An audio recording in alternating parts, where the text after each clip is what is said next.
monde, j'espère que vous allez bien. Ravie de vous retrouver aujourd'hui dans cette nouvelle vidéo. Oui, je suis toujours hyper contente de mettre en marche ma caméra. Ça fait, je crois que ça fait 15 jours que je n'ai pas posté et j'en suis désolée. Voilà, il y a des moments, c'est un peu compliqué et j'arrive pas à tout faire. Bon, bref. Mais c'est comme ça et en fait, quand je me remets derrière ma caméra, je devrais me rappeler de cette sensation-là et que du coup, il faut vraiment que je m'y remette à chaque fois et beaucoup plus souvent. Bref, aujourd'hui, je suis pas venue vous parler de ça, je suis venue vous parler de prothésie ongulaire et on entend beaucoup de prothésistes, enfin si vous êtes un peu, oui, enfin vous allez forcément, vous êtes un peu sur les réseaux, mais on va voir sur TikTok ou ailleurs, beaucoup de prothésistes qui démontent leurs clientes ou alors qui mettent en scène des trucs complètement où je me dis non mais c'est pas possible, enfin 10 ans où j'ai eu des centaines et des centaines de femmes et je comprends pas, j'ai l'impression qu'on vit dans deux mondes parallèles, que ça arrive de temps en temps je veux bien, mais il y en a, elles mettent beaucoup de contenu comme ça et limite que ça. Alors bon, je trouve ça un petit peu dommage parce qu'il faut quand même pas oublier que c'est quand même grâce à leurs clientes qu'elles mangent, mais c'est peut-être bien aussi des fois de mettre des choses un petit peu sympas et de parler d'autres choses, donc bon bref. En tout cas, moi je voulais vous parler à l'inverse de 6 choses à savoir pour choisir sa prothésiste. Voilà. Ou en tout cas, d'y retourner si vous avez fait une pause. Les choses que vous pouvez, que vous devriez, pour moi, pour mon avis à moi, en tant que prothésiste ongulaire aussi, attendre de votre prothésiste. Je replace le contexte, s'il y en a qui tombent sur la vidéo et qui ne me connaissent pas. Je suis esthéticienne de métier, j'ai été 7 ans à mon compte, j'ai été 2 ans en salariat, enfin voilà, ça fait 14 ans tout que je suis esthéticienne. Je suis également prothésiste ongulaire, c'est-à-dire que le métier d'esthéticienne, ça nous permet de faire des soins du visage, parce que sinon, si vous n'êtes pas esthéticienne, vous n'avez pas le droit de toucher le visage de vos clientes, ça il faut bien vous le dire. Donc toutes les personnes qui vont venir vendre les produits à domicile, si elles n'ont pas le statut d'esthéticienne, et limite vous devriez exiger de leur diplôme, parce que nous, en institut, on est obligé d'avoir notre diplôme affiché, elles n'ont pas le droit de vous toucher le visage. C'est pour ça que souvent elles vous font faire les soins. Et seules les esthéticiennes ont le droit d'épiler à la cire. Voilà, ça aussi il faut le savoir. Sinon après les autres on peut épiler à la pince ou au fil, mais pas à la cire, ça c'est vraiment ce qui nous est réservé quand même. Pour toutes les autres pratiques, c'est porte ouverte. Voilà, c'est en fait tout le monde peut le faire. C'est-à-dire que je suis aussi également technicienne de cils, donc j'ai fait des formations pour faire la pose de cils, cils à cils et volume russe, que j'ai pratiqué quand j'avais mon institut. Maintenant ça fait 2 ans que je fais plus. Les ongles, tout ça, j'ai arrêté en fait. Moi j'ai arrêté mon métier d'esthéticienne depuis pas longtemps. Je suis, on va dire, en reconversion, voilà, je veux plus faire de clientèle. Depuis mon burn-out d'il y a 1 an et demi, je suis à saturation, j'ai tenu encore un certain temps et donc depuis juin, voilà, je fais plus du tout de l'esthétique, j'ai plus du tout de clientèle. Mais voilà, j'ai fait des formations de prothésiste ongulaire, donc je me fais mes ongles à moi et du coup je faisais aussi les cils. Il faut savoir que prothésiste ongulaire, les cils et les massages, n'importe qui peut le faire. C'est-à-dire qu'en fait, vous êtes garagiste, boulangère, bouchère, banquière, vous êtes comptable, bref, infirmière. Et vous décidez que vous êtes passionné donc, que vous adorez ça et que du coup vous voulez partir le faire, vous voulez changer de métier, vous voulez faire ça. Je dis ça comme ça parce que il y en a qui le font. Et qui font ça très très bien et qui vraiment en fait limite c'était une évidence et c'est complètement ok. Et puis il y a toutes celles qui s'imaginent qu'en fait elles vont faire des ongles pour déjà d'une se les faire à elles-mêmes. Alors accrochez-vous parce que faire sa main droite, enfin sa main opposée, beaucoup ont essayé et beaucoup ont abandonné. C'est d'ailleurs pour ça que très souvent les prothésistes, vous voyez, on n'a pas les mêmes mains. Alors là moi si celle-ci ça va, mais genre ces 2 doigts sont pas les mêmes parce que la technique que j'ai fait là, je peux pas la refaire de ma main gauche. Ou c'est très compliqué et très long et j'ai pas envie. C'est pour ça que les French, j'en ai pas souvent aussi parce que c'est... Ouais, si ça va, ça passe. Mais voyez, je sais pas si vous voyez de près. Alors après, on aime ou on n'aime pas ce qu'on a fait, on s'en fout, ça c'est pas le truc. Mais vous voyez, des fois, les French de sa main gauche, c'est un peu galère. Donc voilà. Bref, en tout cas, pour vous dire que ce sont des métiers que n'importe qui peut le faire. Il n'y a aucune obligation pour se mettre à son compte. Pour être esthéticienne et avoir un institut, on nous demande le diplôme. Mais pour être prothésiste ongulaire, technicienne de cils ou faire des massages, on demande absolument rien du tout. Pourtant, ça reste quand même des métiers qui nécessitent une certaine connaissance. Et surtout, nous on va parler de la prothésie, surtout en tant que prothésiste ongulaire. C'est-à-dire qu'il faut que votre prothésiste ait des connaissances au niveau de l'ongle, au niveau des maladies d'ongles, parce que ça aussi,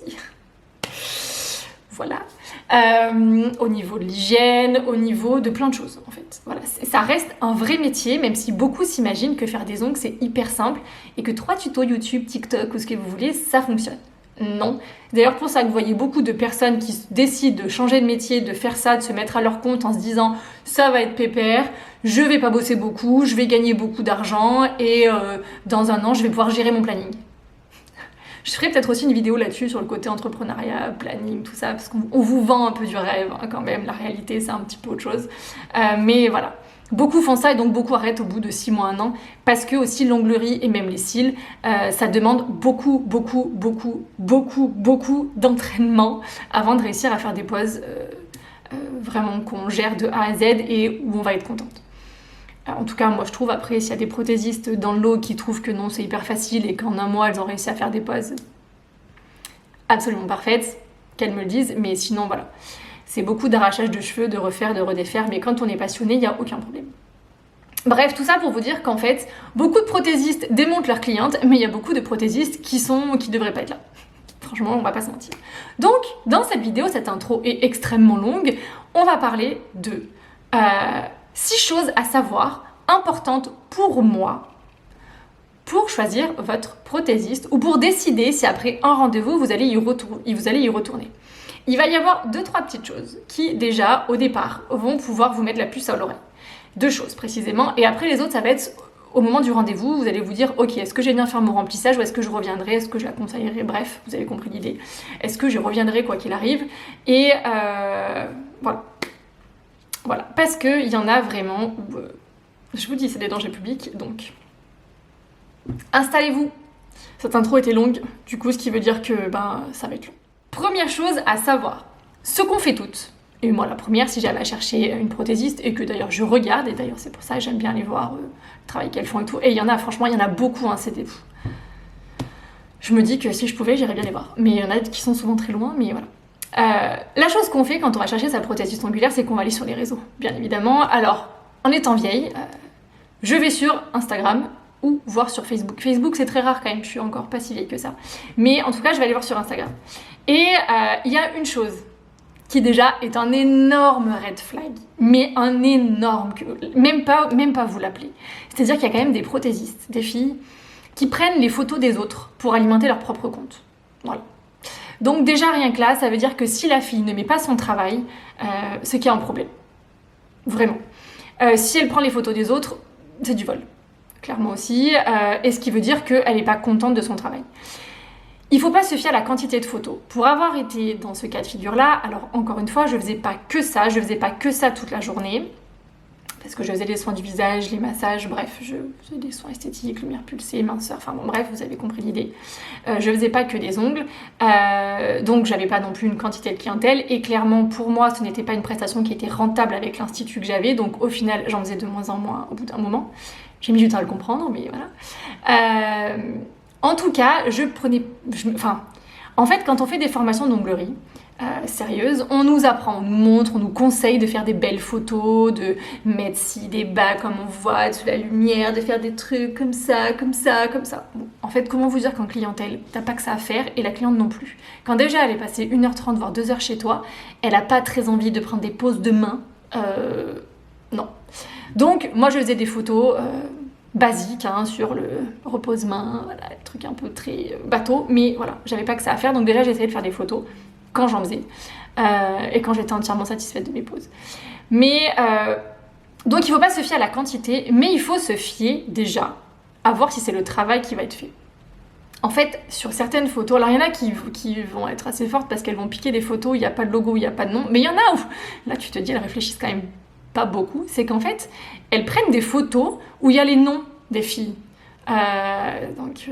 Quel intérêt, je ne sais pas, parce qu'en plus, il n'y avait aucune photo, celle que j'ai vue, hein, il n'y avait aucune photo de leur travail.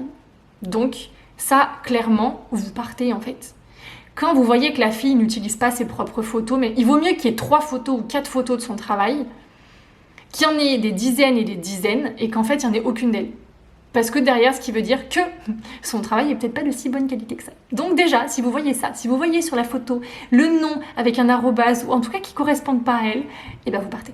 Voilà, vous poussez pas la porte, vous n'y allez même pas en fait. Ça devrait être interdit parce que c'est du vol. Donc voilà, déjà c'est là une des plus grosses choses à savoir. Et oui, ça arrive malheureusement, il y en a vraiment des tordus. Donc franchement, voilà.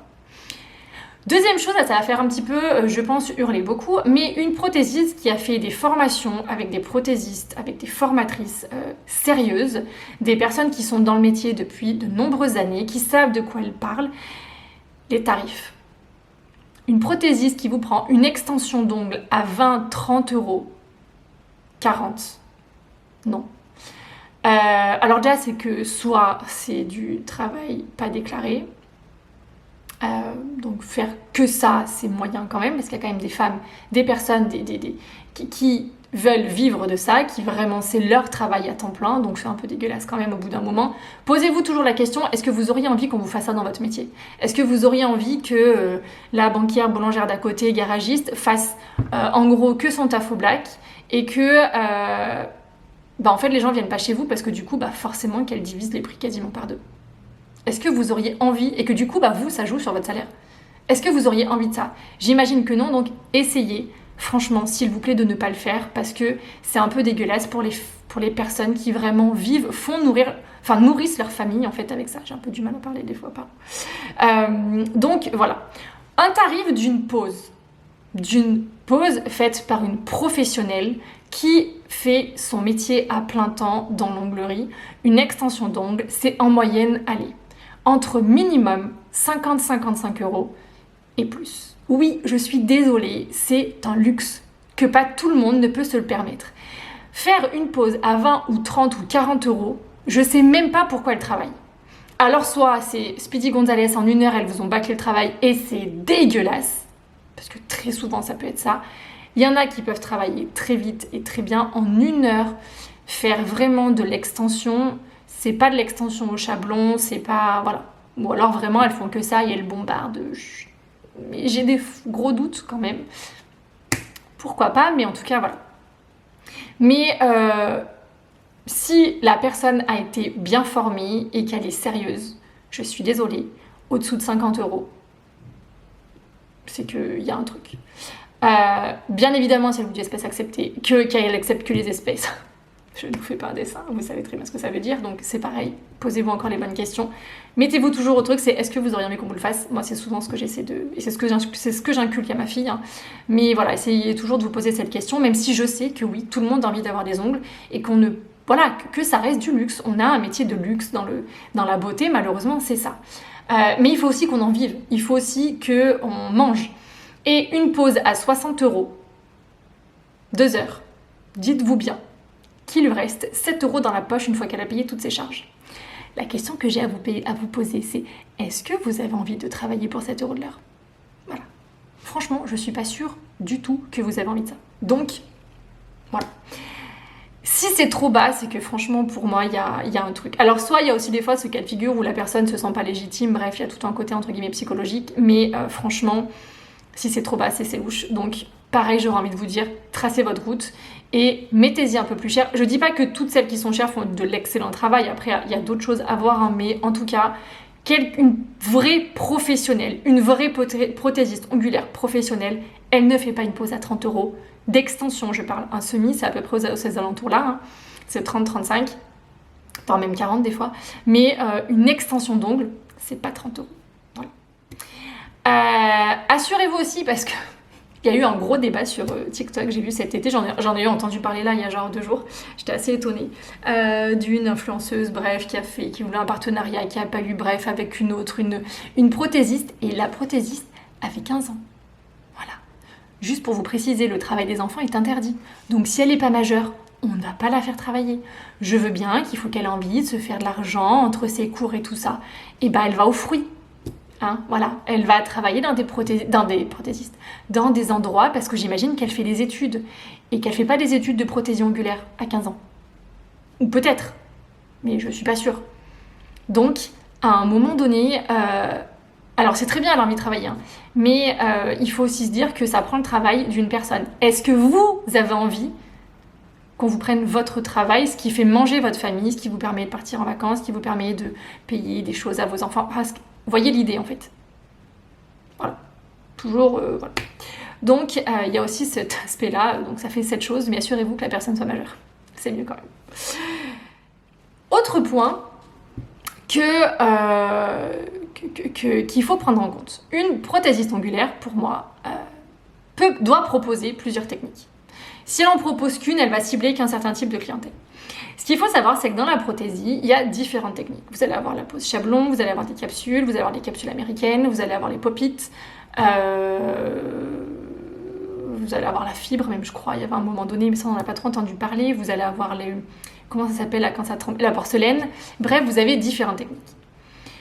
Pour moi, une vraie prothésiste bien formée doit savoir gérer plusieurs techniques. Pourquoi ? Tout simplement parce que les capsules, les pop-it, donc les pop-it en fait c'est des capsules qu'on met à l'envers ou on met du gel, bref, mais ça reste entre guillemets un principe de capsule entre guillemets, ne pourront pas s'adapter à toutes les tailles d'ongles. C'est-à-dire qu'il y a des ongles qui vont être plus larges ou plus fins. Et du coup, si vous n'avez pas la taille de la cliente, vous ne pouvez pas couper la capsule en deux. C'est pas possible. Pas sur la largeur. Sur la longueur, oui, mais pas sur la largeur, ça c'est absolument impossible. Donc, une prothésiste qui propose des rallongements doit savoir gérer le chablon. C'est une des seules techniques qui va pouvoir s'adapter à tous les types d'ongles et à toutes les demandes. Certes, c'est pas la plus rapide. On va pas se mentir, mais c'est celle que toutes les prothésistes devraient savoir faire. C'est celle qui va permettre de pouvoir remonter l'ongle. Alors il y en a d'autres qui vont le permettre aussi, mais si l'ongle est large, c'est celle qui va pouvoir en fait modifier entre guillemets l'alignement en fait de votre ongle et faire qu'un ongle crochu, donc les ongles crochus, c'est ceux qui partent vraiment, ils descendent vers le bas en fait. C'est vraiment ceux qui font moi, celui-ci, il le fait un peu d'ailleurs. Et suivant comment je place mon chablon ou quelle technique j'utilise, des fois je le fais un peu moins bien, mais je vais plus vite sur moi. Et en fait, c'est ceux qui pointent vers le bas. Et ben en fait, quand on est une bonne prothésiste, on remonte en fait. On joue un petit peu sur cet alignement-là pour essayer d'avoir un ongle le plus harmonieux possible avec sa main et avec les autres doigts. Il y en a qui sont aussi tremplins, hop, qui montent vers le haut. Donc ça, pareil, le chablon, on va le placer différemment pour essayer d'aligner. Vous voyez, en fait, vraiment, la prothésie, ça va vraiment être un travail, entre guillemets, de sculpture, en fait, de l'ongle pour avoir l'ongle le plus parfait, entre guillemets, possible, parfait pour sa main. Jouer aussi, c'est des fois on a les ongles un peu tordus. Enfin, vous voyez vraiment cette technique-là. Une prothésiste, du coup, va pouvoir proposer plusieurs techniques. Et si elle est vraiment bonne, elle va proposer plusieurs techniques et c'est elle qui va vous aiguiller sur la meilleure technique adaptée à votre demande et à votre type d'ongle. Suivant votre type d'ongle, clairement, vous avez des ongles longs ou même courts, mais vous voulez quelque chose de court, des ongles qui ne sont absolument pas cassants, ça ne sert à rien de mettre du gel.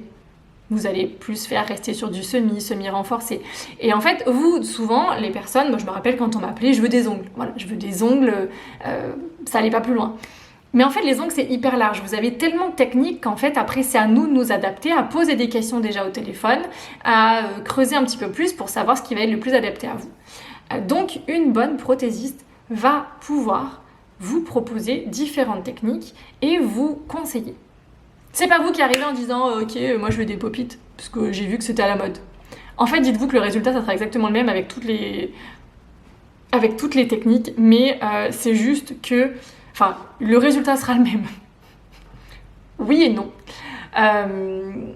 Mais moi par exemple, si je mets sur mes doigts, j'ai des tailles standards, enfin petites, je prends souvent les plus petites sur les capsules, que je fasse des capsules, que je fasse des pop-it ou que je fasse du chablon, genre de toute façon sur cette main là j'ai 3 techniques différentes. J'ai justement les pop-it, j'ai de la capsule, j'ai du remplissage et j'ai du chablon. Et vous voyez qu'en fait le résultat final entre guillemets c'est le même.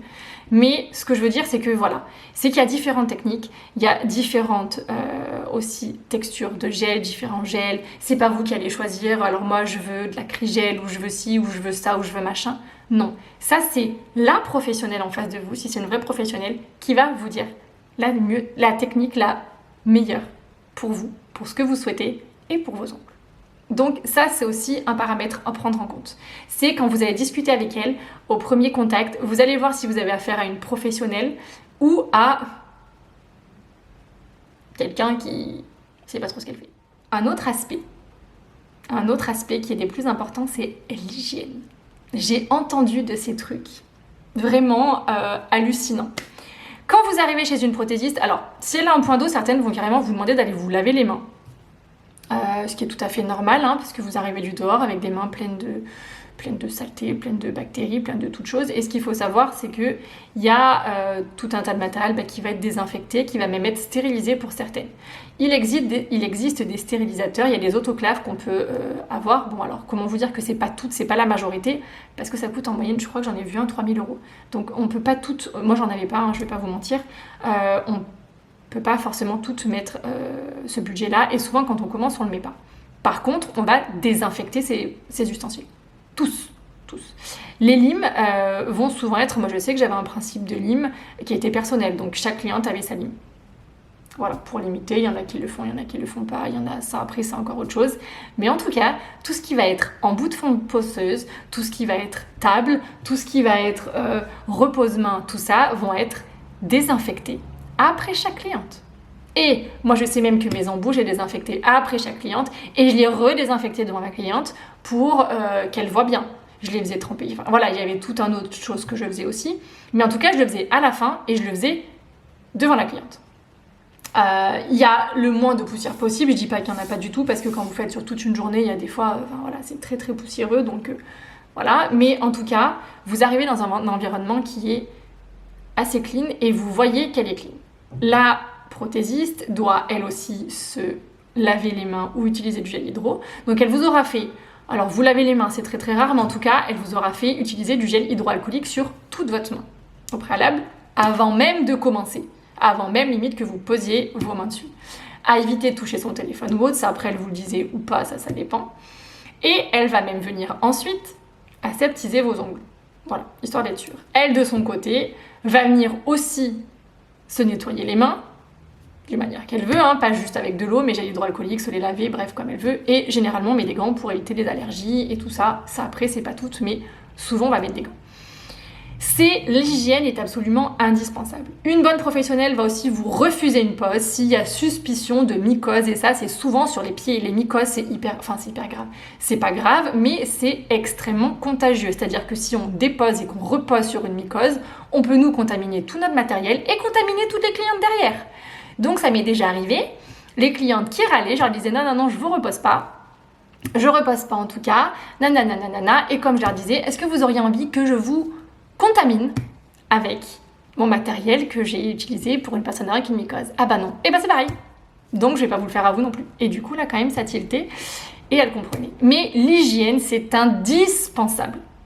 Si vous ne la voyez pas se nettoyer les mains, nettoyer ses ustensiles, utiliser des trucs dégoûtants, machin, une lime, vous faites saigner, vous la jetez direct. Enfin, en fait, je vais pas m'étaler parce que ça va être trop long, mais vous avez compris l'idée en fait. Vraiment, l'hygiène, c'est indispensable parce que j'ai vu des personnes qui se sont retrouvées, qui sont allées chez des prothésistes justement, voilà, on fait ça comme ça, avec des mycoses sur tous les ongles des mains, ce qui est beaucoup plus rare. Et avec tous les ongles qui étaient tombés pour en arriver là, je vous garantis qu'il faut en faire quand même. Donc, soyez vigilante à l'hygiène, s'il vous plaît. Voilà, c'est pour ça que, encore une fois, une bonne prothésiste qui va être bien formée, qui va avoir tout un tas de connaissances, va connaître les ongles, va connaître les formes de vos ongles, va connaître l'hygiène, certaines maladies d'ongles, va savoir comment réagir. Si elle a le moindre doute, elle va vous dire allez à la pharmacie, vous revenez et on verra après. Enfin, elle va savoir tout ça. La fille, si vous lui posez 3 questions qu'elle ne sait pas répondre, vous partez. Voilà. Donc ça, c'est quand même un gros point aussi. Et dernier point, pour moi, vous n'avez pas à subir le mauvais caractère de votre prothésiste ongulaire. C'est-à-dire qu'à l'heure d'aujourd'hui, il y a des filles, moi ce que j'ai entendu de certaines clientes ou autres, c'est quand même assez hallucinant ce qu'elles peuvent dire à leurs clientes. Donc des choses vraiment très désagréables ou qu'elles soient pas agréables du tout. Quand on décide de faire ces métiers-là, quand on est dans des métiers avec du contact, on n'a pas à faire subir notre mauvaise humeur, nos soucis du quotidien ou autre. C'est-à-dire que quand on arrive dans notre lieu de travail, il faut qu'on reste le plus agréable possible, même si par moments c'est très dur, même si nos clientes après quand elles nous connaissent, parce que clairement en prothésie c'est souvent des personnes avec qui on discute énormément, on est 2 heures l'une en face de l'autre, donc il faut quand même s'apprécier un minimum. On se raconte plein de choses, il y en a plein qui arrivent vraiment à se confier, on a des métiers vraiment... c'est un métier qui est absolument incroyable pour ça, et moi j'ai adoré, j'ai tellement rencontré de profils différents que c'est juste magique, je trouve. C'était vraiment un aspect de mon métier que j'adorais, cet échange avec les personnes. Et du coup, il faut vraiment que le courant passe. On peut avoir des coups de mou parce qu'on est humaine, hein, bien évidemment, mais on n'a pas à s'en prendre à nos clientes, on n'a pas alors à vous faire on n'a pas à faire à nos clientes des commentaires désagréables, hein. C'est-à-dire qu'on n'a pas à se permettre de juger si vous... je sais pas, alors c'était aussi en épilation souvent, ah bah machin, bah vous êtes laissé aller, hein.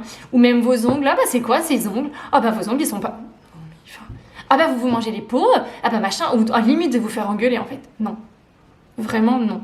On peut dire certaines choses d'une façon assez sympathique. Moi mes clientes qui se mangeaient les peaux, clairement je les fais, hein.